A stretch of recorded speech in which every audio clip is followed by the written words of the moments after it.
Hello, ladies and gentlemen, and welcome to episode 6 of the Good People, Bad Intentions podcast. And today I have a special guest, as always. We have none other than Sean Finnigan. Sean has been an amateur boxer since the age of 9 years old. Now he's 21, and he's doing something that I am really interested in.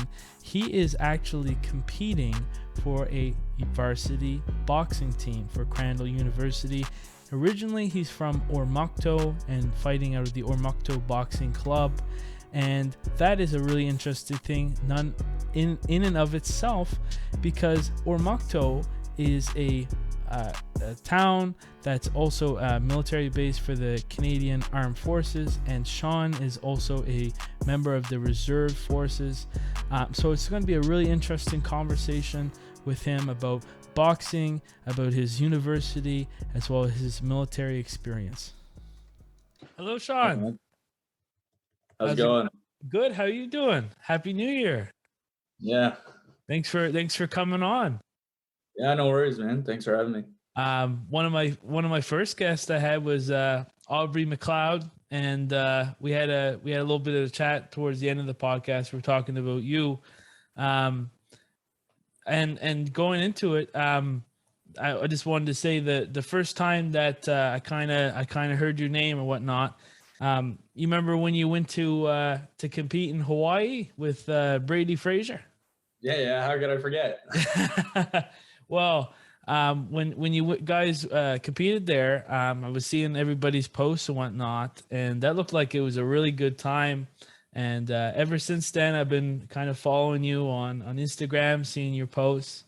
There's been a lot of developments, and something that's I'm really gonna be interested in talking about is how you've been able to in Crandall University been able to compete in boxing, and of course you got the racing as well. You've been doing some runs. I see. So yeah, thank you so much for coming on to the podcast. And how is your the start of your 2022 been so far? Not all right, man. Just chilling, really. Right, waiting for school to start. Starts up tomorrow. Oh, really? And what program are you taking? I'm in the history program. Awesome. Yeah. And do you see any particular history that you're interested in studying further, or are you trying to focus on just a general history major? Yeah, probably just a general history major. Just I'm really boxing at the school is what I'm doing. Yeah.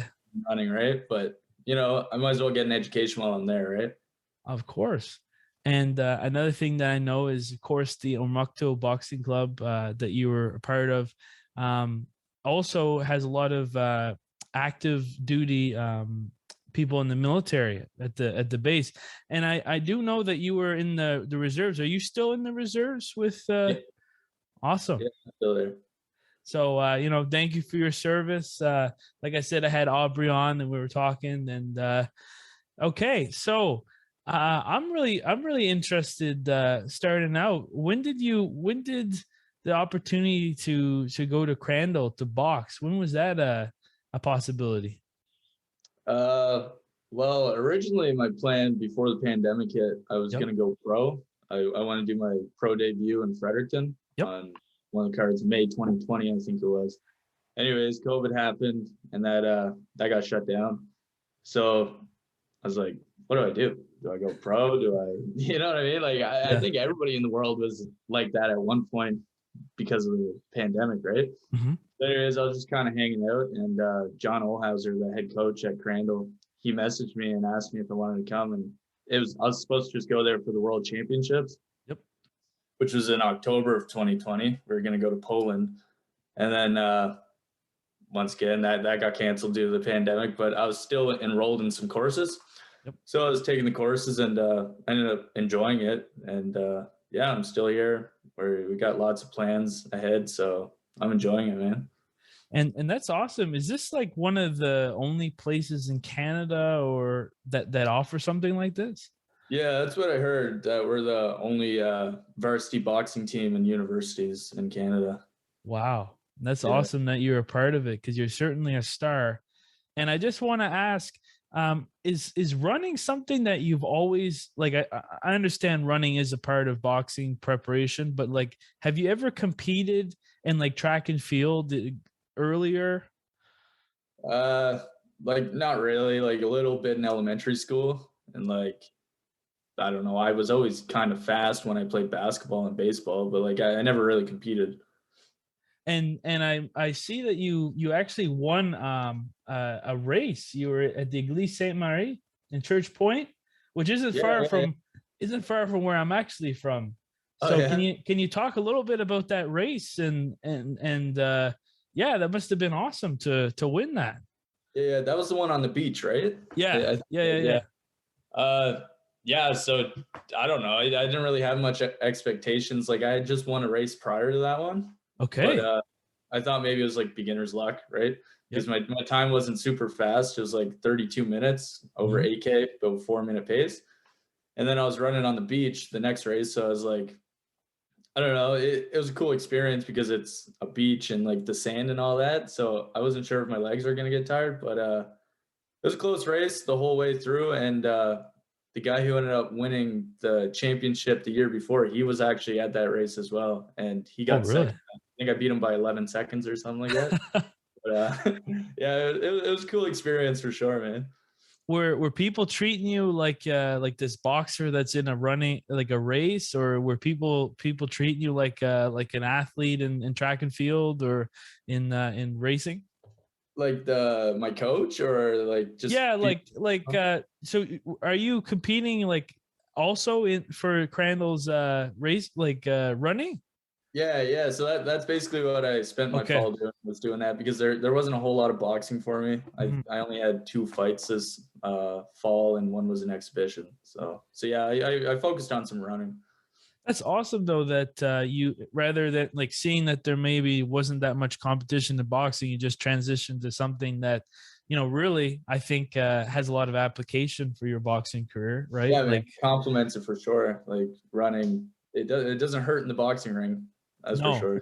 And I'm sure like too like with amateur boxing like it's usually three rounds that are 3 minutes long, and I'm sure you're wanting to maybe exercise some of these new skills that you learn like endurance wise, because in the once you get into the pros you can have more rounds and take people into deeper water. Is that something you're looking forward to in the pros if when you do become a pro? Yeah, man, for sure. Like I think my one of my strong points has always been my cardio. Like even before I started doing this running, I I can spar for 10 rounds if I needed to, but the thing Really? is it's a different pace, right? Like it's a different pace between amateur and pro. So I think I'll definitely have more success as a pro than an amateur. For sure. So I was wondering, can we just get into how long you've been boxing and how your journey began? Yeah, man. Uh I started boxing about 12 or 13 years ago. I was 9 years old, and in Oromocto, obviously. I got in a little bit of trouble, so my dad brought me down to the gym. It's kind of like a scare tactic, I guess, right? So, anyways, I quickly fell in love with it, and just kept on competing. I had 55 fights out of Oromocto, and then, like I said, I transferred over to Crandall. Now I'm going to school, and I've had 4 fights with them so far. Wow, and starting boxing at 9 years old, like was this so is this hasn't been something that you've really taken a breakthrough your whole life? You've always been kind of dedicated or focused on the boxing dream? Yeah, man. Like since I was a kid, 2020 Olympics was my goal, and then Mhm. when that didn't happen, like I said, I was kind of lost, right? Yep. And luckily, this pandemic happened. I didn't go pro, and then like brought me to Crandall. And I was talking like I remember I messaged you a long time ago. I thought I wanted to join the army, but unfortunately I wasn't able to. But was joining the reg force ever in your mind? You must have considered that as well, eh? Yeah, I think I will after school, like my history Yep. degree. That'll I could become an officer after in the military. Yes, So, yes. yeah, I might commission, but obviously the military is always going to be there, right? Yeah. So I'm going to chase my dreams right now, and then when I need to, I'll join the army if I have to. So being from somewhere as like Oromocto, What's it like growing up in kind of a predominantly military area? Well, that's the funny part. So, like, my dad's in the military and my stepdad, and anyways, like, all of his friends are always in the military, right? So, actually moving here to Moncton and being away from that a little bit, just seeing the people, they're a little bit different, like their filter, some of the language that they use, and just some of the like the army guys are kind of creatures, man, especially back then, like they were still going to Afghanistan and stuff. So Of course. a lot of alcohol, a lot of violence around I guess the community. But yeah, it's definitely So interesting. and Moncton, I mean, for New Brunswick is like one of the biggest cities, right? Yeah, man. Yeah, it's the Yeah. biggest one. Yeah. I know like all the concerts, they always go to I don't know why. It's always in Moncton. If you want to go to a concert, go to Moncton. Yeah. So yeah, so it was kind of like a little bit of a shock when you moved to Moncton, where you're not around a bunch of army guys that have gone through, some really tough challenges that nobody really can relate to. Now you're amongst people that haven't really gone through that stuff and don't. Yeah, yeah, Yeah. I guess you could say that. Like, I don't know, it's just a different crowd, right? And now that I'm here at Crandall, like it's a Christian university, so Yes. it's a complete opposite like circle. But it's good, man. It's good to surround yourself with those Of people, course. right? You're Staying getting focused. the full experience. You're Exactly, right? seeing all sides. That's awesome. Exactly. I like it. Yeah. Yeah, and kind of like, so do you have like, because my last guest I had was Sean or Andrew Mord, Andrew Thomas, and he was on and we were talking about he was doing some collegiate wrestling at UNB. And I'm just curious, with Crandall and with being on their boxing team, what are like the usual practice? Is there like a practice every week, or like what's it kind of like being competing with them? So yeah, we just got our training schedule yesterday. We start up tomorrow. Some of the Okay. guys are still flying in. Yep. But 2 training sessions a day, minimum, sometimes 3. Wow. But yeah, it depends on, like, 2 minimum you have to do, but you can do 1 on your own if you want. Mhm. So normally just the team training, the boxing stuff, that's all together, but then you have your cardio and your weights on your own, and it's 6 times a week. So pretty busy. Are you able to like do individual competitions as well as the competitions that are a part of the the university versus university, or I think I even seen university versus like US Armed Forces? Yeah. So that would have been against West Point Military Yes. Academy. Yes. Yeah, so they're in New York. Yeah, so that's our league. Mhm. We're in like the Northeastern Collegial League. Anyways, it's they're all in the States because there's no Canadian university boxing teams. Oh, So we do interleague matches and stuff like that. But for the most part, it's just local, like going to Cape Breton or Quebec and Ontario and stuff like that. awesome. And I think, if I'm not mistaken, was it not that the Canada Games have been, or sorry, Brampton Cup, that was delayed? Was that something that you were looking forward to compete? Yeah, we were all supposed to go to that one. We actually And got a guy on the team from Brampton. So oh, yeah, really? he wanted to bring his back there. Yeah. Home court advantage. Yeah. Hopefully, that's awesome. Yeah. So, I want to get into, so you're training at Oromocto, and you have one of the most prominent professional boxers in this area, Brandon Brewer. He was there, and I know I've seen on social media you guys have a really awesome back and forth amongst each other. Can you just talk a little bit about your relationship with Brandon? Because he's done promotions. He's been on many of the promotions. Can you talk a little bit about him? Never heard of that guy. Brandon Oh, Brewer? really? Yeah. Yeah. Yeah, Brandon, well, obviously, like whenever I first started going to the gym, he was starting boxing around that time too, Oh, right? wow. But yeah, he kind of had a little late start, I think 24, but I think he's hitting his prime now, so he's still got lots in the tank.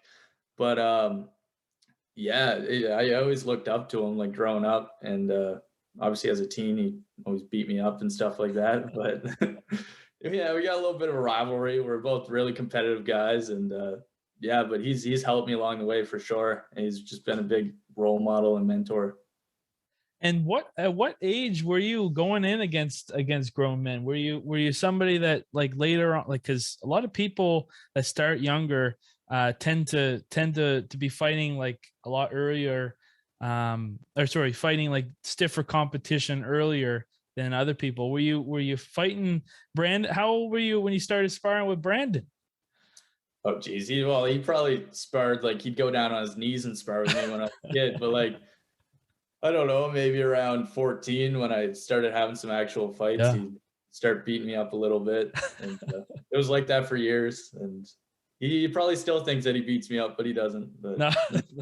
yeah, And one of your assets, like just watching your pad work, I think you have some sparring footage or whatnot, but seeing your pad work, you got really fast hands. Was that something that you've always had in your boxing career? yeah. Somebody actually asked me about that yesterday, and like the answer I gave was just like work on your strengths. Like if you're not, like I don't necessarily hit the hardest, so like I focused on getting faster and faster, right? So just work on your strengths, and I guess that's kind of where that came from. And I said it on my first podcast, and I can say it now. My opinion is in the future, after your pro debut, the Ryan Garcia fight. That could be. You guys are both, probably around the same weight class, and Yeah, about it. fast hands. Good looking guys, Yeah, charming. So who knows? Maybe you could make it big. Be the first person to beat Ryan Garcia as a pro. yeah. If he wants it, we'll see. Yeah. um, and yeah. So who are some like you talked about Brand Brewer, obviously you said you looked up to him. What are some things that inspire you, or some people in your life that maybe are a shining light? Mm. Yeah, well, definitely Brandon in the boxing aspect. My dad, I look up to him. He was in the military and did 20 years, went Oh, overseas wow. to Afghanistan. So like in my military aspect, I look up to him. And even just in life in general, right? Like the guy's pretty resilient.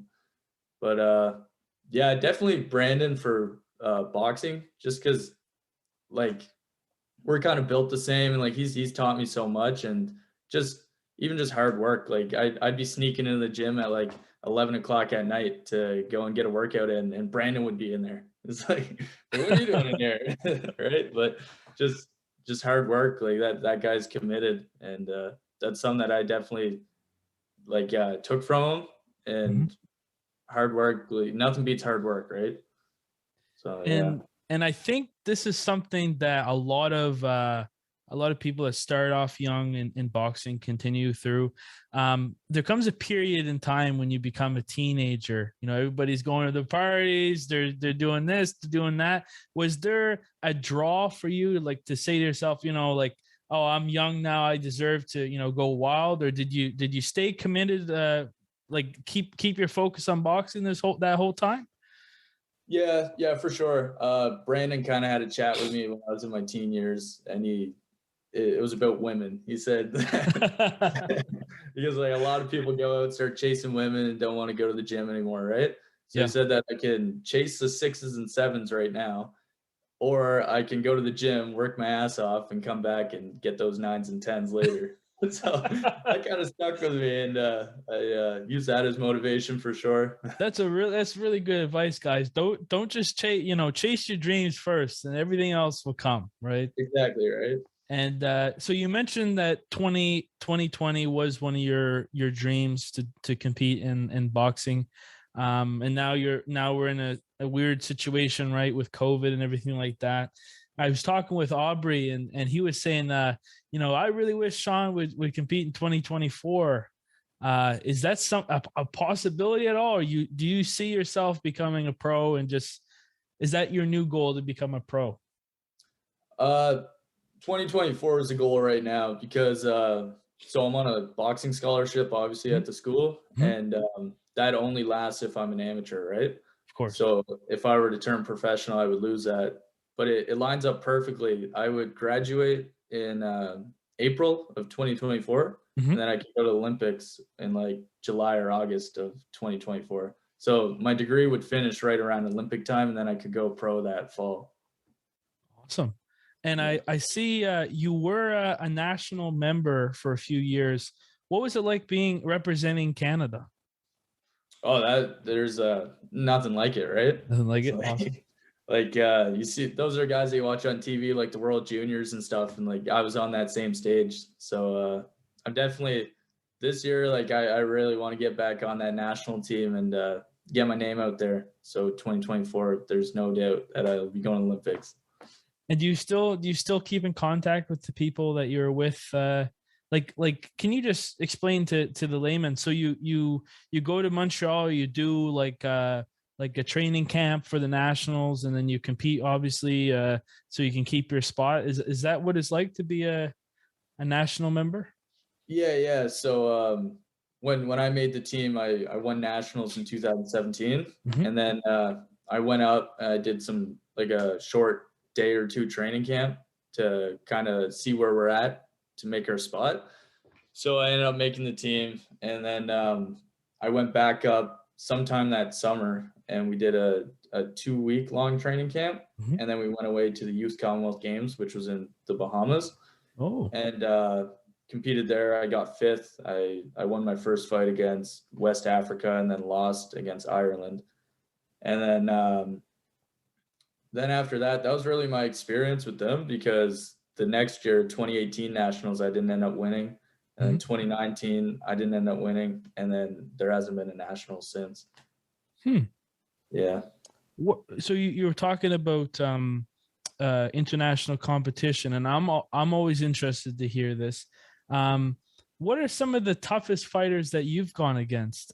Because I've heard, and more of on a national level, because I've heard like, Cubans, they're really tricky, and then Russians are really tough. So what, like, was there any like nations that you went against that you're like, man, these people are really tricky?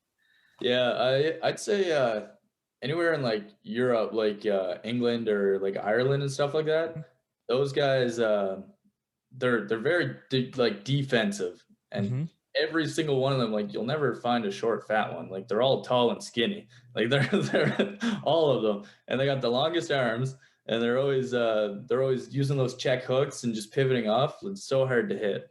But yeah, I definitely say Ireland was the toughest. But I haven't fought a Cuban yet, so we'll see. Okay. And do you watch much of the pro boxing that goes along, or is there any pro boxers that are somebody that you always follow? Yeah, Canelo. That's a pretty basic answer, but yeah, I'd say Canelo's my guy right now that I like to watch. I did like watching Ryan Garcia, but he hasn't fought in a while. No, he hasn't. Was this last fight the Campbell fight? I think so. Yeah, with the body shot. And then he had, I think he's had some spells with mental health, which I think a lot of people have had issues, especially with COVID going on. And Canelo, the GOAT right now. Yeah. I thought he was going to be moving up to cruiserweight, but I guess that's not a done deal. So he's still in negotiation for what he's going to do this year. He's certainly done a lot. How much more weight can that guy put on? He's moved all the way up. Like it's like Roy Jones Jr. Yeah. It's crazy that people, skills pay the bill. I mean, he's obviously strong too, but he has he separates himself a lot, and he is a really cool ambassador. And that scuffle that he had with what's his face? The last guy he fought. Oh, Caleb Plant. Yeah, Caleb Plant, where he took off the glasses, and I was like, whoa, okay, because he's finally learning English and able to like trash talk, and this is a side we haven't seen because of his English ability. So he's now able to finally show suit.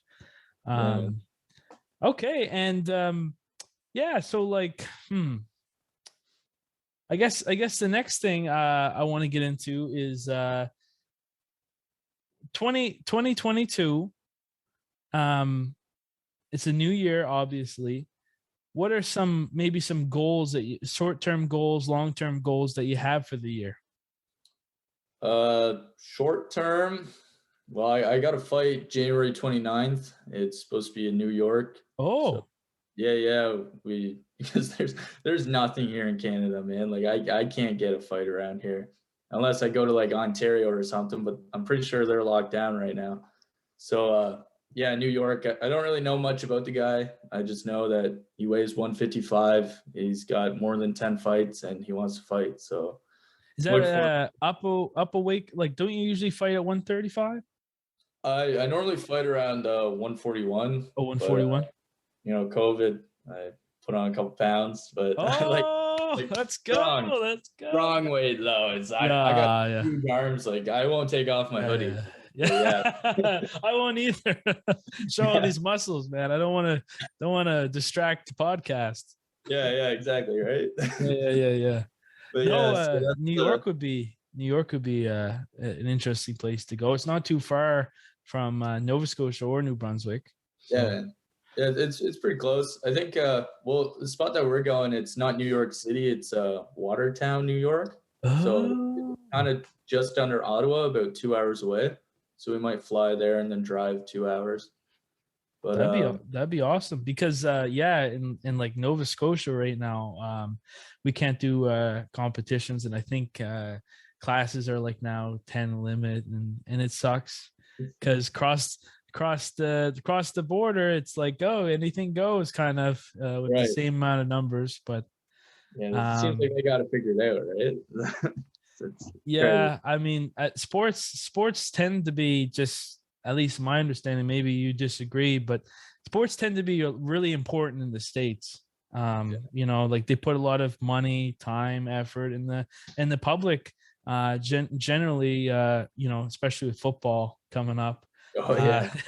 They're really, really into the sports. So that's cool. So you have a fight, and I imagine you started your preparations for that fight. Yeah, I've been training since before Christmas, so I'm ready to go.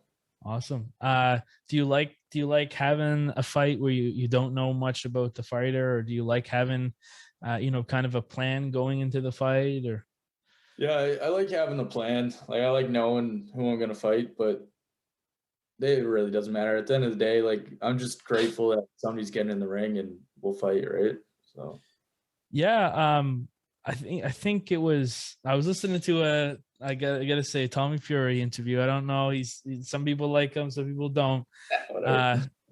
Compared to the other Furies, but he believes that in fights you have to get the actual fight to get experience. Like you can't really grow that much in the gym. Do you agree or disagree?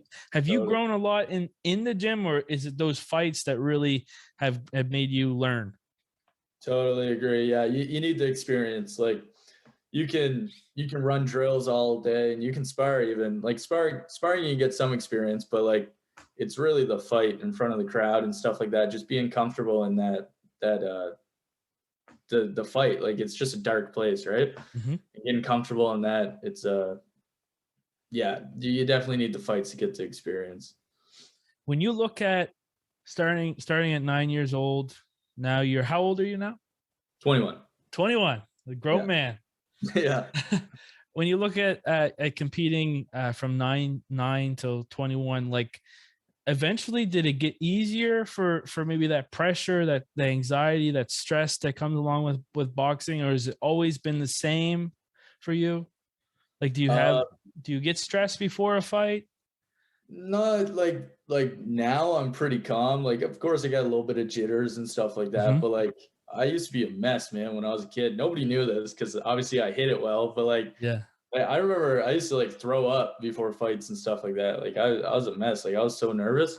But now that I'm older, like it's pretty chill. Like what's the worst that happens? I get knocked out. Like really, but it's not a huge deal. Like win or lose, you're just getting in there having a good time, and whatever happens happens. And kind of segueing, what are some other, like we talked a lot about boxing. What are some other things that you're interested? We know that you also study history. You've been competing also in races. What are some interests that you have maybe outside of boxing? You mentioned, just to sidetrack, you used to compete in baseball and basketball. Yeah. In high school and just High as a school. kid growing up playing other sports, right?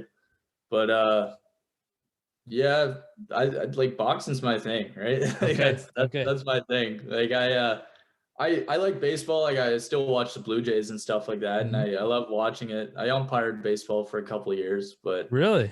yeah, like if I could be a professional baseball player, I probably would be. But I'm from Canada, New Brunswick, and I'm pretty dog shit at it. So What's it like being an umpire? Like, do you ever actually, get hit with the ball? Like, take some, yeah. take some damage? Yeah. People would always get hit with the ball and like go down, hurt or whatever. It's just Can you catch it's a just ball? another. Can you catch a ball with the umpire helmet? No, I can't do Okay. that. But yeah, I didn't mind being an umpire. Some of the parents kind of were, if their team's losing, it's my fault. So Oh, yeah, that's kind of what drew me away from it. Like I enjoyed it, but yep. just getting yelled at by parents isn't fun. Like, so an umpire is not a member of the team. You're like a referee, That's exactly. You're the ref. Yeah. and you're behind the catcher, right? Most of the Yeah. time. Okay. Yeah. And yeah, so you were doing that for what level of for a baseball? Was it like a job or was it a Yeah. volunteering? Yeah, it was a job. I did it from like the age of, I think I was 14 or 13. I did it for about 4 years. So I did like all the levels from the little kids up to like high school. And then if the parent didn't like a decision, have you ever had any parents like go to you face to face and yell at you and all that stuff?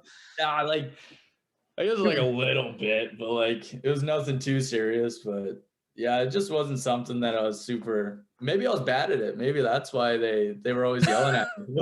I don't know. But like I kind of got to the point where I was like, I don't need to do this anymore. Like I'm just probably gonna catch an assault charge, right? Well, clearly you're bad at it if you weren't giving their kid the right decision, right? Like Exactly, right? obviously, like Yeah. their kid's the best, right? Yeah. They're So yeah, gonna I give like judges and refs like respect because it is a tough job. Obviously, at the end of the day, somebody's got to win and they got to make a decision, even if it's a close fight. But yeah, like yelling at them's not going to change their opinion, right? That's awesome that you're into baseball because I listen to the Fight with Teddy Atlas a lot. He uses a lot of descriptions of baseball in boxing. Oh And yeah. have you seen any like because I imagine hitting a good home run is almost like a good right hand or a left hand, depending if you're southpaw. Is Yeah. that true? Yeah. You agree? Yeah, for sure, man. Like even just throwing the ball, like the follow through and turning your hips and stuff like that. Same thing with swinging the bat. It's all the same. Like that's why you can put a boxer in any sport and they're gonna compete because they already got the general understanding of their body, right? Funny you bring that up. I apologize if I can't pronounce your name, but do you know Sierra from Nova Yeah. Scotia? How Back how to, do you pronounce her last name? oh, I don't know. Okay, Yeah, I'm I sorry, know her. I Sierra, if go you're with her. listening. But she was the all around Yeah, champion with all these different sports and all the different stuff. So I was kind of interested or surprised when I saw that. I was like, okay, so yeah, boxing can make you a well-rounded individual. exactly. Because I remember like I was used to when I started into boxing. I thought I was gonna get into MMA, but I just switched to boxing. But GSP is one of the guys that I always followed, and he always said him and his coach for us the hobby. They said the gymnast is like the all around the best.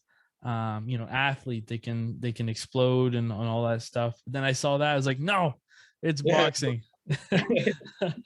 yeah. just do it. So it's cool, like because I was asking you, I was like, what kind of other hobbies you have? But the fact that you don't have any other hobbies is good, kind of, because that means your focus is on boxing. And everybody that I've been hearing, like if you actually want to take your boxing to that next level or to become a pro, you got to have it as your main focus. Would you agree with that? Yeah, man, for sure. Like, of course, you need to be focused on it, and that's gotta be your main goal. But it's always good to relax and have a side thing. That way, you don't burn yourself out. But yeah, I guess for that, like the reserves would be my side thing, right? Or school, like socializing with some friends and stuff. But yeah, man, definitely need to be dedicated to your craft. And I was one of this. I was talking to Aubrey. When you get like PT training, which I imagine is a little bit different with the reserves, but when you're doing these like rucksack marches and stuff, does that take away like from your practices in boxing, or were you able to develop the strength to do the physical work in boxing and in the reserves? Yeah, yeah, some of the stuff's different. Like Hmm. I would consider myself fitter than most of the guys that I would work with, right? Because like most of the tasks that we do is just like marching with some weight on your back, and like it's tough in its own way because it might be raining, you're hungry, you haven't slept in 2 days, and now you got like 80 pounds on your back, right? Like it's tough in its own way, but like for the most part, just waking up and doing the regular PT, it's not that challenging to a boxer, right? Probably be challenging for me, but It I could don't be, think yeah. I think It's I'd be one challenging of in the its own way. I think I'd be one of those guys that's in your unit or whatever that's struggling. You gotta give a pep talk. Like you got it. Come on, go up the hill. Go up the hill. That's all right though, as long as you get her done, right? Did you find like just going into your reserve experience? Did you find was there some leadership skills that you learned along the way? Like, is there things that you kind of now you're in a different situation with school? Do you use any of the skills that you learned from your reserve experience and your everyday life? Yeah, man.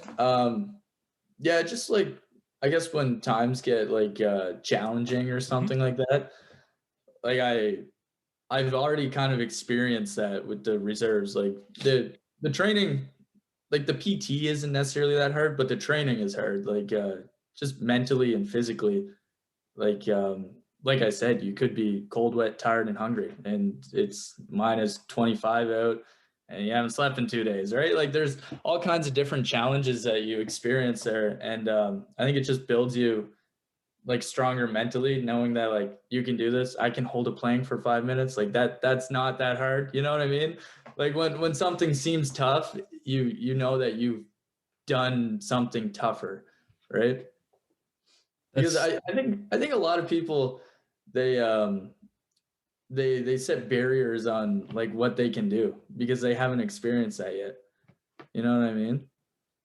Yeah, and then once you realize that we're capable of a lot more, it's a really powerful thing. I haven't had that. I wouldn't say I've ever had that moment yet in my life. I hope I do, where it's like, whoa, I have like this reserve tank and like I'm Right? Superman, you know. Yeah, But yeah. but I've heard certainly from people that have been in the army or the reserves that there's that comes that breaking point, and then you go past it, and it's Right. kind of like a almost like a spiritual existential thing where you're like, whoa, like this whole time I was limiting myself, but I really have all this.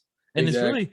really cool for boxing because I'm sure boxing you do go through that in those big fights that those big 12 rounders where you fell down twice and you got up, right?